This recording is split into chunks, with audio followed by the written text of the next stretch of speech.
आपण पाहत आहात जनसंवाद लाईव्ह न्यूज, निपक्ष बातम्या, निस्वार्थ भूमिका।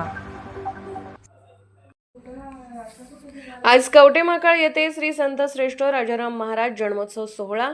सालाबादप्रमाणे याही वर्षी आज गुरुवार दिनांक 5 मार्च रोजी कवटेमहाकाळ येथील श्री चिदंबरदास महास्वामी मंदिरात श्री संत श्रेष्ठ राजाराम महाराजांचा जन्मोत्सव सोहळा होणार असून या निमित्ताने विविध प्रकारच्या धार्मिक कार्यक्रमाचे आयोजन केले आहे, अशी माहिती चिदंबरमदास गुरु गोविंद महाराज यांनी दिली। आज सायंकाळी 5:55 वाजता फुले व पाळणा, 6:30 वाजता भजन, 7 वाजता महाआरती व 7:30 वाजल्यापासून महाप्रसादाचे वाटप होणार आहे। तरी तमाम भाविक भक्तांनी याचा लाभ घ्यावा असेही आवाहन श्री चिदंबर महास्वामी देवस्थानच्या वतीने करण्यात आले आहे। जनसंवाद लाईव्ह न्यूजसाठी मुख्य संपादक चंद्रकांत जगताप, कवटेमहाकाळ। जनसंवाद लाईव्ह न्यूज चॅनलला लाईक करा, शेअर करा आणि सबस्क्राईब करा।